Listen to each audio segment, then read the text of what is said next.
हम अमृता झा एकटा परिछन गीत गाबि रहल छी। अहाँ सबके गीत नीक लागे तो वीडियो के लाइक करब और केहन लागल से कमेंट में कहबे।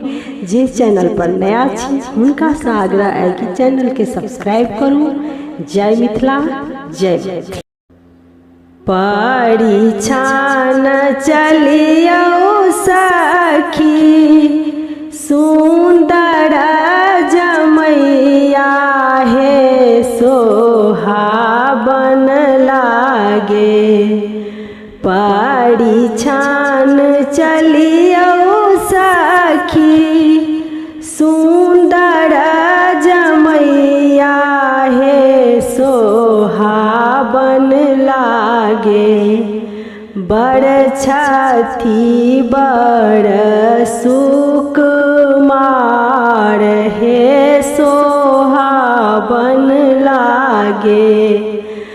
बड़ छथी बड़ सुकुमार हे सोहाबन लागे।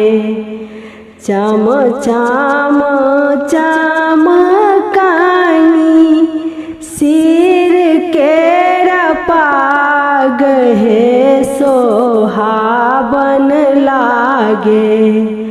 चम चम चमकानी सिर केरा पाग हे सोहाबन लागे। नयना के काजर अनूप हे सोहाबन लागे। नयना के काजर अनूप हे सोहाबन लागे। बड़ छथी बड़ सुकुमार हे सोहाबन लागे। बड़ छथी बड़ सुकुमार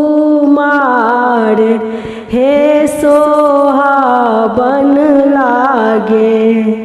सिया सुकुमारी देलखिन आचरा छाई हे सोहाबन लागे। सिया सुकुमारी देलखिन आचरा छाई हे सोहाबन लागे। चलथिन पाहुन श्री राम हे सोहाबन लागे। चलथिन पाहुन श्री राम हे सोहाबन लागे। बड़ छथी बड़ सुकुमार हे सोहाबन लागे। परिछन चलियौ सखी सुंदर जमैया हे सोहाबन लागे।